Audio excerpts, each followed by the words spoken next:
From St. Louis, Missouri, Arch Madness, Indiana State and Evansville went head-to-head last night, but Evansville came out on top 83-72, ending Indiana State's season. But now Evansville gets to move on to take on the number 1 seed in the tournament, the Illinois State Redbirds. Garrett, last night, Indiana State really just came out flat, only scoring 25 points in the first half. Second half was a different story, but just too little too late. Yeah, definitely a tale of two halves. Indiana State got off to a really poor start shooting-wise, could not seem to get any buckets to fall, especially early on. Their first 3 baskets were all 3-pointers. They couldn't just get the ball inside where they needed to.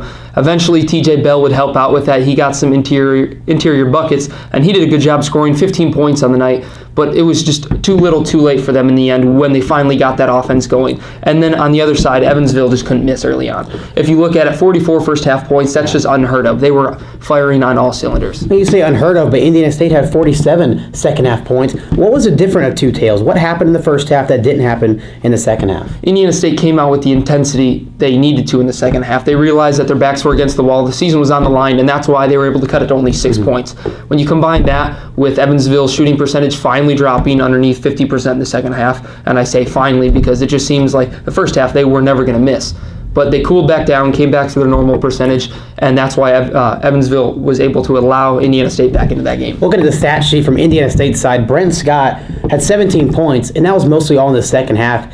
How big was it that Brent Scott didn't come out firing from all cylinders? And it wasn't just Brent Scott, it was the whole Sycamores. Brent Scott needs to get his shots up. He needs to have at least 5 shots a half to keep him warm, and when he's hot, and he's going to keep that momentum going. But he never quite got that going, especially in the first half. He ended 5 of 19 and 4 of 13 from behind the arc. He was just shooting too much outside. This is a guy that has the athleticism and the body control to get inside and score at the rim, but he was focusing too much on trying to shoot his team back into this game from behind the arc. He wasn't making them try and get inside. Yeah, really tough. Indiana State, from the first half to second half, in the first half they shot 21% from the field, but the second half was a different story, shooting a total of 46% from the field. That would have been nice in the first half, but it didn't happen that way. The Evansville Purple Aces will advance in the tournament, ending the Indiana State season with a final score 83-72. On Evansville's stat sheet, though, Jaylen Brown, a key to our game, Garrett, was that you had to hold him to maybe at least under 16 points.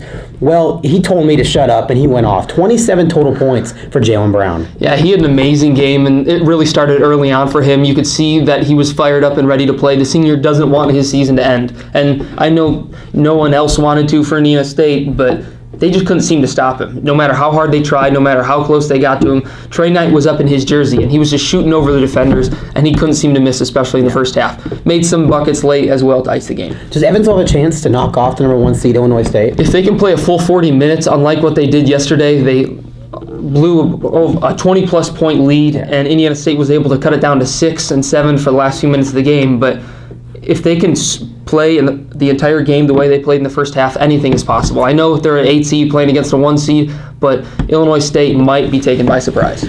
From a season review, what's the most exciting thing that happened for Indiana State this season? I think the fact that they were able to play consistently well with teams like Iowa State and Stanford and Butler, obviously, that game was great, but you see that they can do it on a consistent basis. The problem was that consistency didn't stretch and span the entire season is what they need to do. Indiana State finished the regular season, including the postseason, with an 11-20 record overall. Hopefully next year, a little bit of a record of Coach Greg Lansing, bringing back some good players, but we say so long to Matt Van Soyk, Niels Boone-Schoten, TJ Bell, and of course, Everett Clemens. What did all 4 seniors mean to this program? I think they just brought the heart and the hustle that head coach Greg Lansing wants. You know, at any time that they were in a drought, they were all looking to do their part, whether it was offensively or defensively.